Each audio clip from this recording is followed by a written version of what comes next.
October Red is sponsored by SA Security. Maximum security, minimum fuss. Hey, good evening, good night, good morning, good afternoon, wherever you are.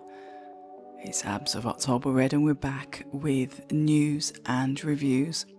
I was supposed to record this earlier, or potentially last night, this morning, but I didn't get to. Life commitments, you know how it goes. But I'm glad I left it, because now we've got two topics to talk about rather than one. So just to give you a brief summary of what we're going to be discussing today, it's going to be a bit of a detailed breakdown of the boxer versus Wishousen. Bit of information about inside the courts, and I've got to credit, as per usual, Everything Boxing on X that first brought this to my attention. As I told you guys, I had an alert on for this. However, it seems that Everything Boxing has got a better alert than I have. However, he was very kind to pass over the actual court document, so I was able to have a read of it. The second part that we're going to discuss today is about Eddie's new venture with Roc Nation. Quite interesting that is, and I'll go through why I do believe that it is an interesting, can we say partnership? A PR partnership? Who knows, but let's get cracking anyway. So it's just an introduction. We'll go back to basics. You know, Boxer has been around since 2020. Had their first show, I think it was 2021 actually. Was it 2021? They had their first show. They did have Boxer, you know, Ultimate Boxer, where they did all the tournaments and stuff. We're talking about when they joined up with Sky Sports. So recently in the news it came out that Ben Shalom was seeking an injunction against John Wischusen, who's been with Sky for several years. Eddie Hearn spoke to me about him, that he was one of their, you know, first matchmakers, you know, somebody that's credible in the sport. But sometimes when you have a messy end to a relationship, what was once a credible or amicable relationship can turn sour. Same thing in personal relationships, same thing in business, I guess. So I'll give you a bit of the background. So Boxer's one of the UK promotional companies, has recently announced they've still got Adam Azim. They're toying, I'm hearing rumours about potentially Ben Whittaker headlining a card in Birmingham, etc. So they're yet to announce who their fighters are, but they're known for Fraser Clark, Ben Whittaker, Caroline Dubois, Richard Riakporhe, Adam Azim, Tyler Denny, Callum Simpson. They're known for quite a few fighters, but those are just the ones I'm going to reel off the top of my head. Can I say that they're a leading promoter? They're a known promoter, but when you look at the leaderboard, it's definitely Eddie Hearn and Frank Warren that top that, and that is down to years of experience and years of being in the boxing industry. So you look at it as an overall, rather than, you know, what's happened in the last 4 or 5 years. So like I said, John Wischusen, highly experienced in boxing, was hired by Boxer in 2020 and worked closely with Ben Shalom, who's the CEO of Boxer. They initially engaged in email agreement, and later there was a draft consultancy agreement, which, while was never signed, included strict terms. Now, this is about the fallout. Obviously, there was a bit of a grey area where we was like, hold on a minute, who's going to be Boxer's broadcaster? Is it Sky? Is he going to go to DAZN? Where's he going to broadcast his fights? And obviously it came out that they're now working with the BBC. Rumoured expected fight date, October the 25th, for Fraser Clark versus Jamie Takivi for the British heavyweight title. Rumoured, not set in stone, but that's what we're hearing. So let's get back to this. So like I said, they initially engaged by email an agreement. Later, there was a draft consultancy agreement in 2024. It was never signed, but it included strict terms.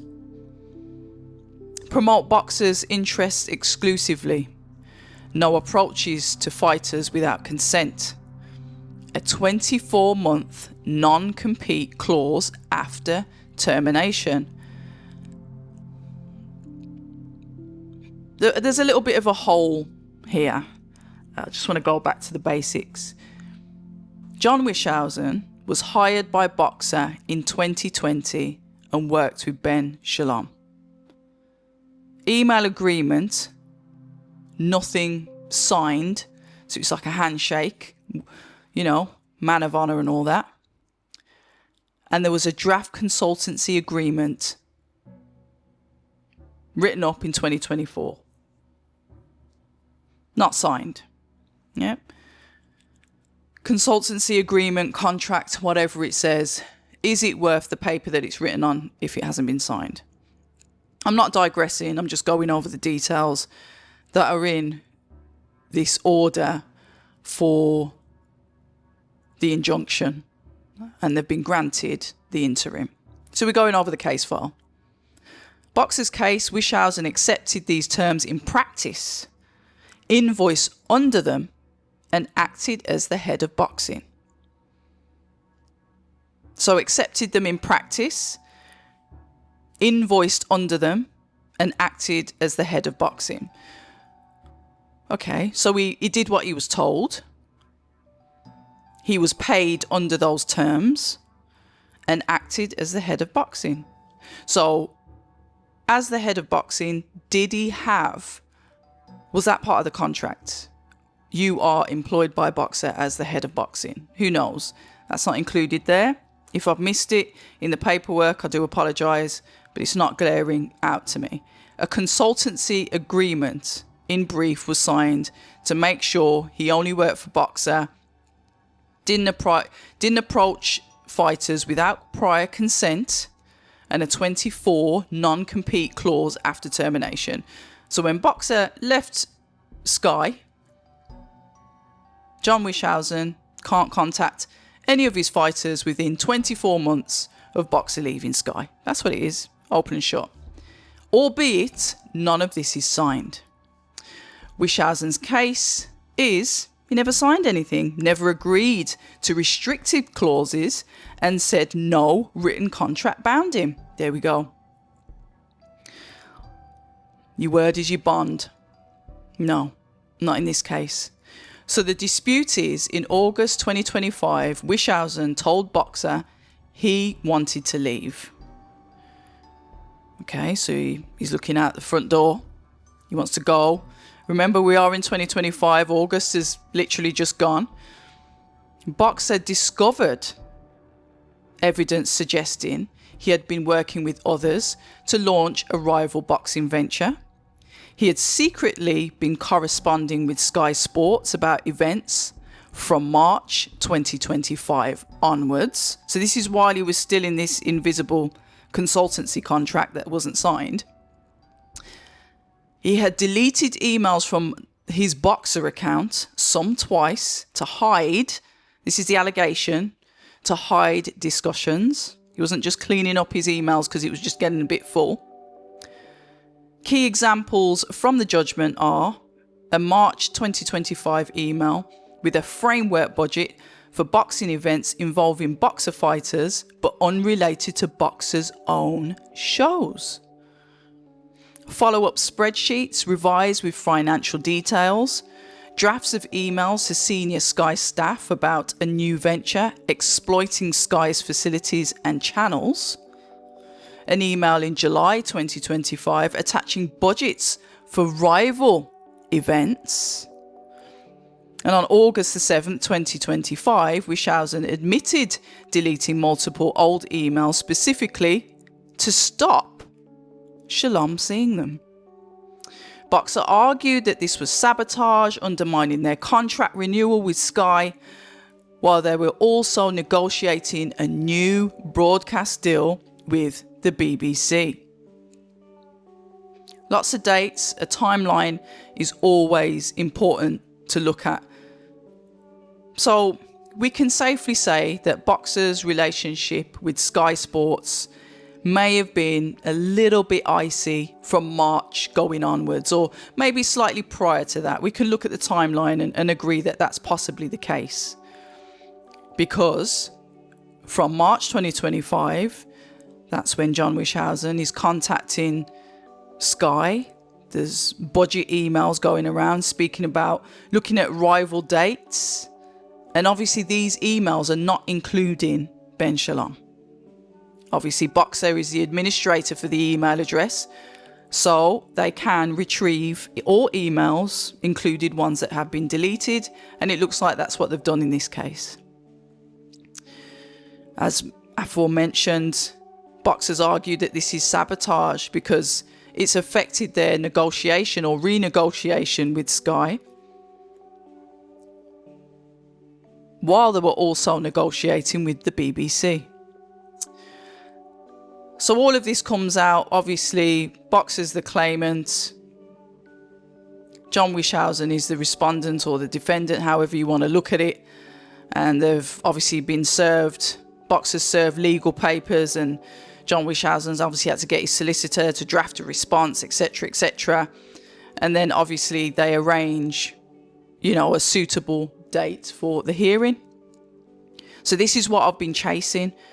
So sorry if you feel like I'm a little bit of a scratch record, but I wanted you guys to get the overall view of the case because I have read, it's a 12-page document and I have read it.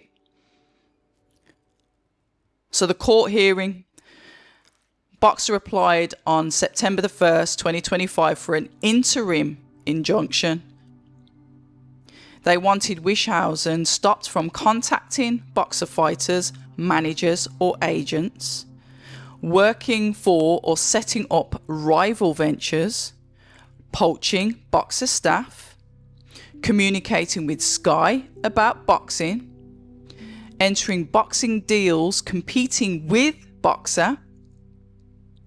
And Wishousen denied any wrongdoing, saying that the contract was unsigned, the restricted clauses were too broad and would effectively stop him working. He had only explored options with Sky and not formalised anything. He deleted emails out of panic, not malice. His lawyers warned that at 65 years old, preventing him from working could cause real financial struggle as he neared retirement. Now, the last bit of that is open for debate, guys. You can have a look and see what you think. Panic, frightened. Yeah, would you do that? Would you do that if you thought you were doing something wrong? Would you do that because you thought, this isn't going to look too good? It's open to interpretation. And like I said, all of this is allegation. So the judgment, and it's Mrs. Justice Hill's reasoning. Is there a serious issue to be tried? And her answer is yes. There's clear evidence of disputes over contractual terms and conduct. Contractual, unsigned, verbal agreements. Not really proof that there's actually any formal contract in place. However, there's been a salary paid based on that unsigned contract. So, is there a serious issue to be tried? Yes, according to Mrs. Justice Hill's reasoning. There's clear evidence of disputes over contractual terms and conduct. Would damages be enough?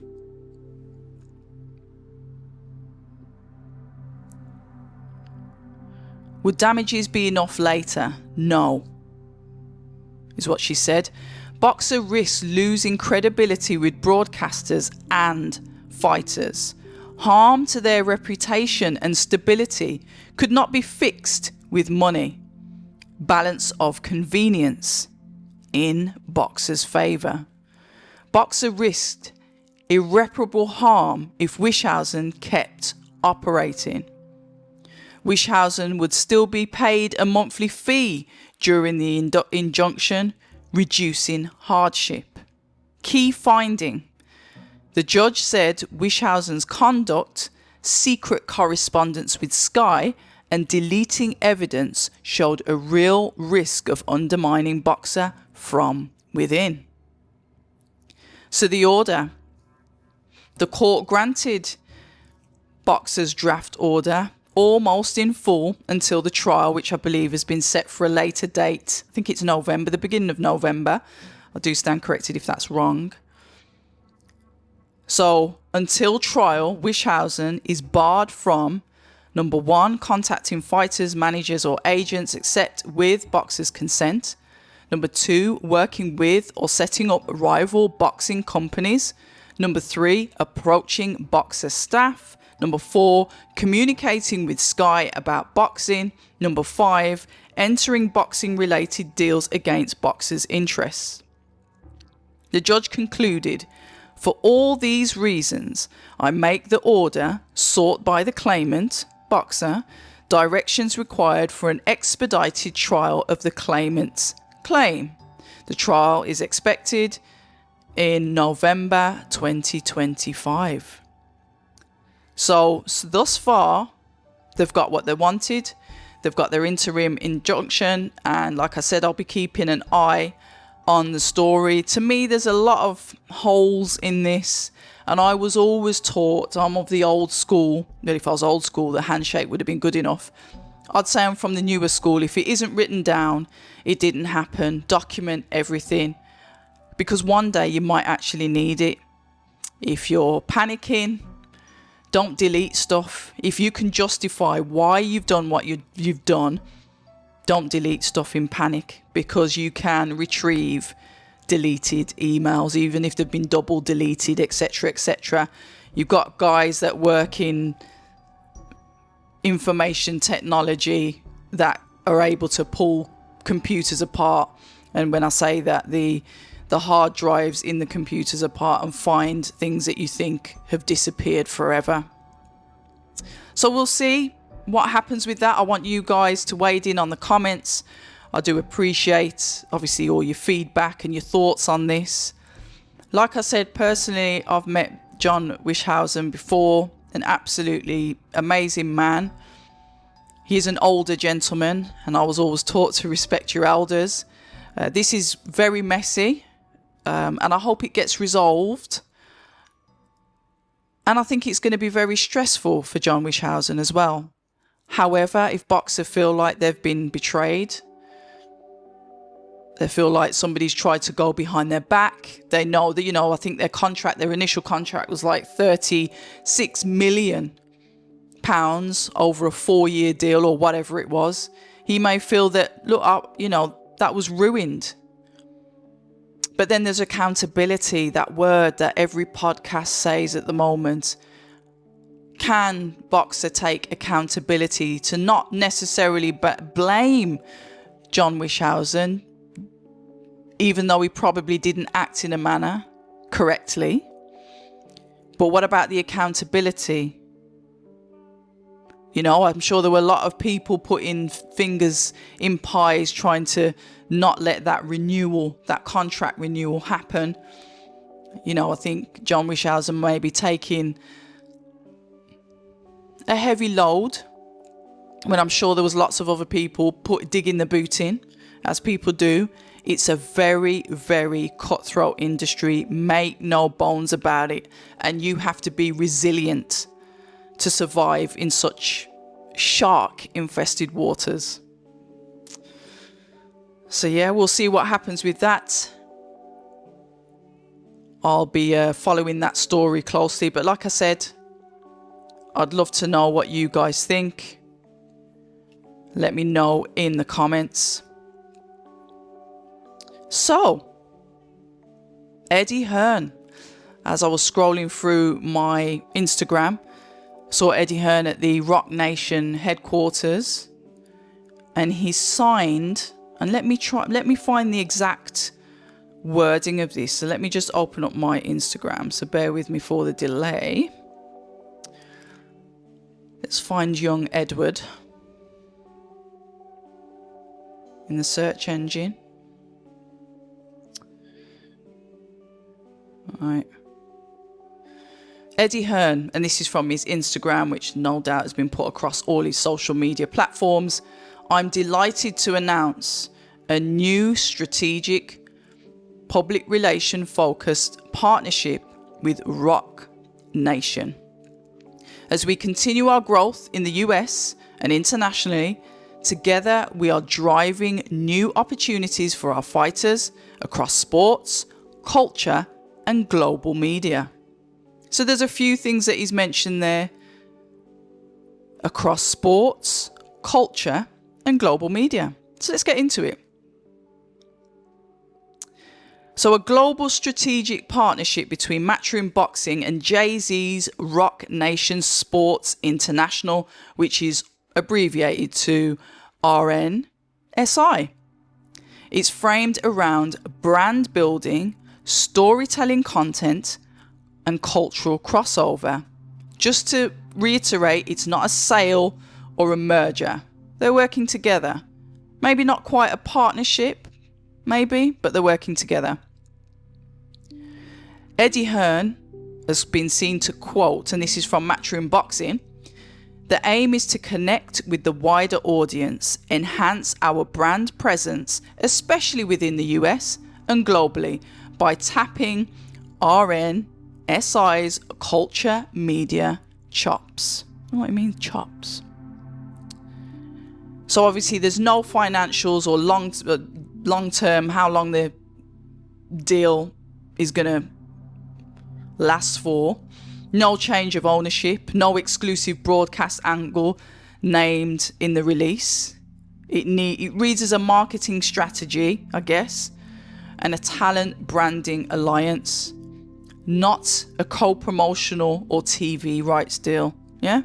Why Roc Nation? And this is what I was thinking, okay, why Roc Nation? And I didn't know this. This is research. Roc Nation launched its boxing division in 2014. They promoted Miguel Cotto and Andre Ward, just to name a couple of the fighters, bringing strong ties to music, lifestyle, and sponsors, useful for fighter storytelling and event packaging. I'm interested in fighter storytelling because that's kind of my angle when it comes to speaking with people. As you know, the subscribers that have been around for 5 million years will tell you that. So Matchroom and Roc Nation have worked together before on specific fighters. Apparently Maurice Hooker in 2019, didn't know this. Today's tie-up formalises a broader brand partnership rather than one-off deals.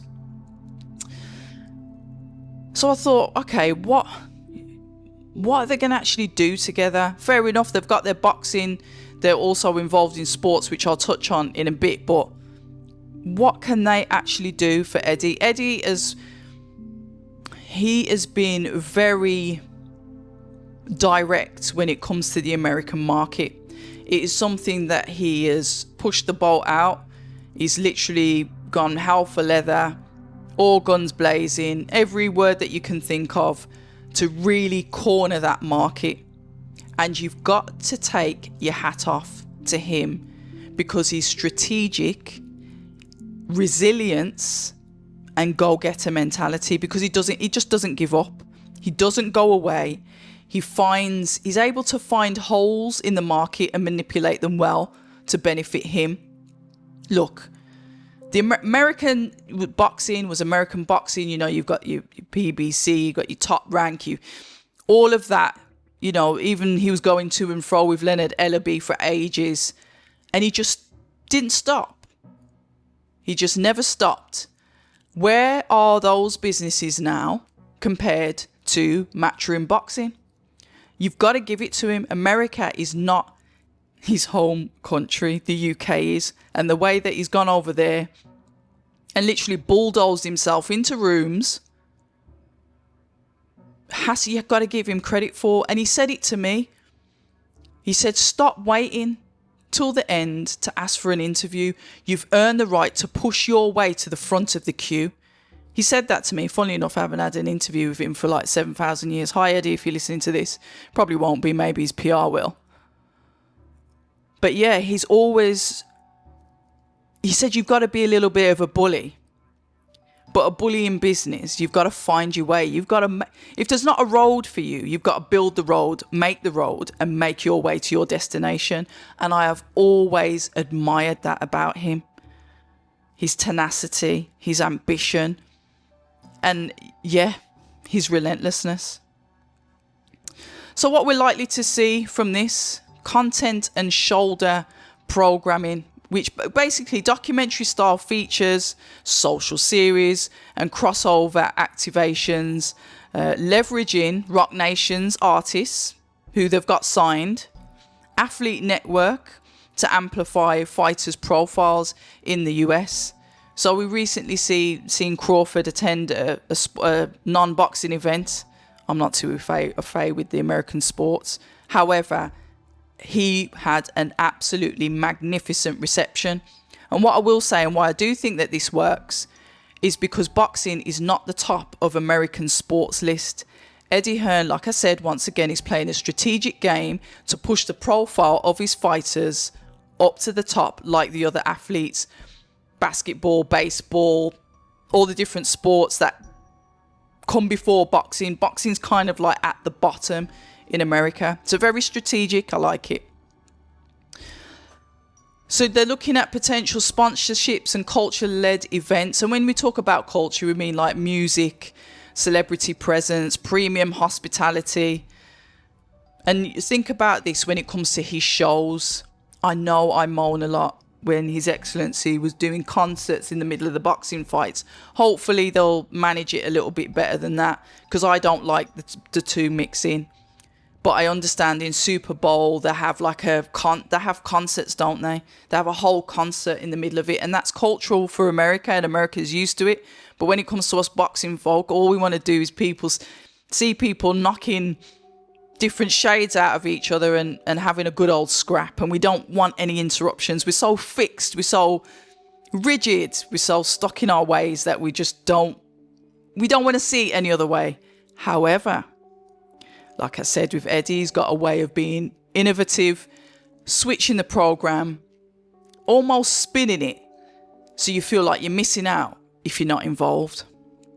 The US growth and support, I think it will complement what Eddie's doing with Matchroom. I understand why he's doing it. It's all about strategy. It's all about placing people in the right place at the right time, using the existing sports that America's got to push his fighters out of there.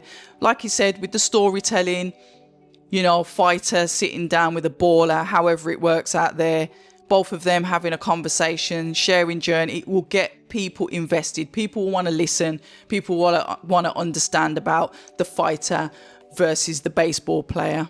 And forgive me for my lack of American sports knowledge. So if anybody is from the US, I profusely apologize for my lack of sports knowledge. So I get why he's doing it. It makes sense when it comes to America. That can then potentially filter into the UK. So, yeah, I do like it. So the origins of Roc Nation then, it was founded obviously by Jay-Z on the 1st of April 2008. It operates under the larger entertainment umbrella with divisions in music, talent management, media and sports. So they've got a department that's driven around media. So that means promo, getting your stuff out there first. So this is all marketing. This is all marketing and development. I've heard fighters say time and time again, and to be fair, even I've said it, all I need is a platform. I've got the skill, we've got the ability, give us the platform. And I think that's a fantastic way in to be able to get those fighters the publicity that they need. So Roc Nation Sports International, that was launched later. It came out in 2013, and it handles athlete representation, media and branding strategy, contract negotiation and endorsements. Roc Nation Sports International is their global arm working across markets. They sign top-tier sports talents across multiple disciplines. At the moment, they've got the NFL, MLB, I don't know what the MLB is, basketball, soccer, oh God, football, please, soccer, I'm going to struggle here. So when we look at branding, content and media, they're strong in storytelling, marketing, media production and promoting athletes as cultural icons, not just sports figures. So this is where we dig under the layers and we get to really know about the fighters, fall in love with the fighter, fall in love with the person, fall in love with their story, follow them through their journey, remain loyal to them whether they win, lose or draw. I wish we had a football mentality when it comes to the fighter that you support, because you support them for life and you never switch sides. I mean, sometimes we might do, but in very, very rare circumstances. Football fandom is generational. You'll be going to football with your granddad who wore the scarf when he was a kid. This is, if you can do this with fighters, it's phenomenal. Quite passionate about this, actually. Crossover strength, and because they're rooted in entertainment, they can leverage music, celebrities, culture and media to amplify the sports. They can get everybody involved. Definitely can see red carpet events. Oh my gosh, there are going to be some red carpet events. You're not going to escape those. And I get it. It's strategic. Now this, selective and premium positioning. They don't sign hundreds of clients. They prefer the cream of the crop athletes. Now, does this mean that some of the fighters will filter off because they're not classed as top tier? That ethos matches very well with Eddie. Eddie's like, you've got to have numbers, you've got to be knocking them out. There's certain qualities that he looks for in fighters, and I do believe that that is going to match the ethos of the Roc Nation Sports International. So for some fighters it could be see you later, you're not good enough, as per the strategy. And for some fighters it could be an absolute dream come true. This is why I always say to fighters when I speak to them, just be yourself, let us know who you are, get a little bit personal. We want people to get to know you. Sometimes it works, sometimes it doesn't, but you've got to take a chance. This is your career, this is your pension, this is your investment. So the boxing division, I didn't even know they had one of these, so I did my research. They launched into boxing via Throne boxing events. They've partnered with promoters and worked on matchmaking, but their approach has emphasised blending spectacles with fights. And when you say that, we're talking about media, we're talking about music, we're talking about the red carpet events. So Roc Nation formerly partnered with Creative Artists Agency in the early stage. I don't know if they're still together. Their sports consulting has gotten clients like they said, NFL, AC Milan, United Rugby Championship in non-boxing fields. So it's interesting. They're out there, they're working, they have been working, and no doubt Eddie's done his investigating, just like he did with DAZN when he first went to them, on the potential. However, this one is established. DAZN was a risk, and a good risk, a good bet to take. This one is substantiated.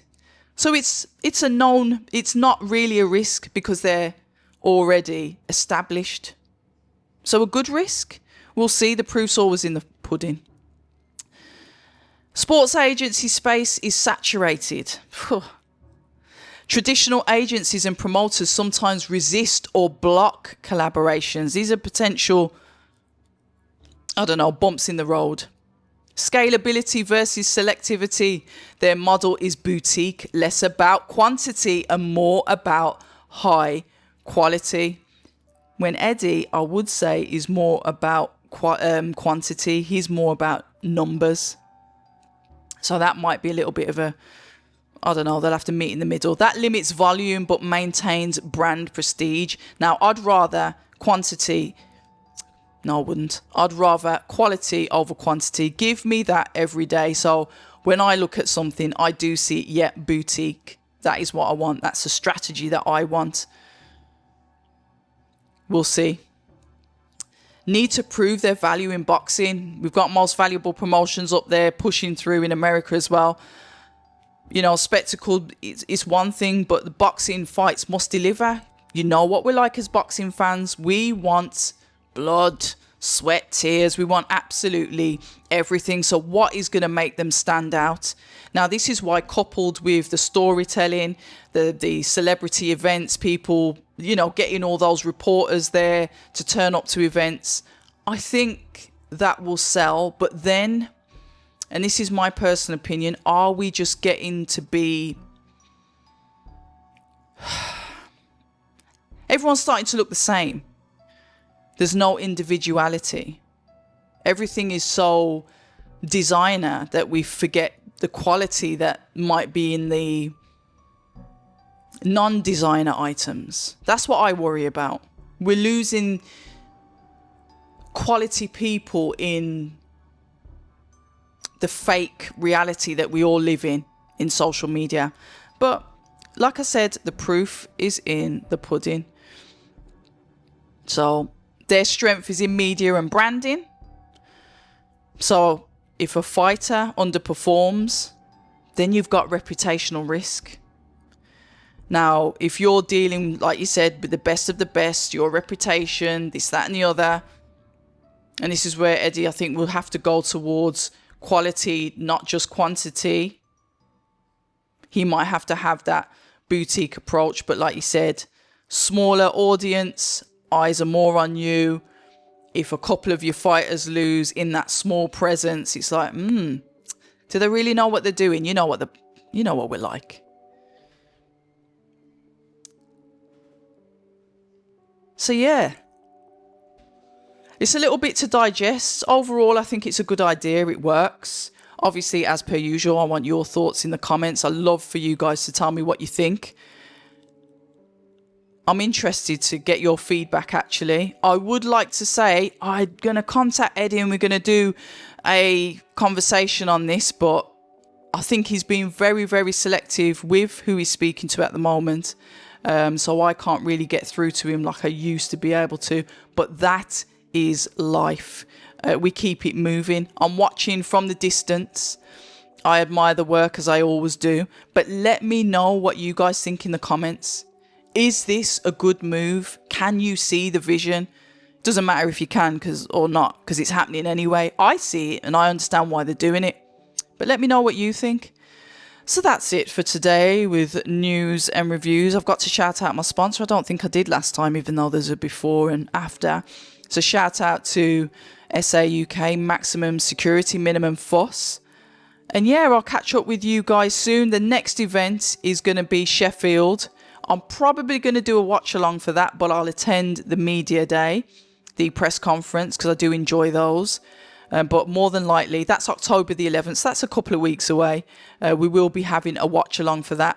There'll be news and reviews before then, because boxing is ever changing and there's always something going on in the sport we all love, even though sometimes it can drive us around the twist. But yeah, guys, that's it from me. And as you know, October Red, stay ready. October Red is sponsored by SA Security. Maximum security, minimum fuss.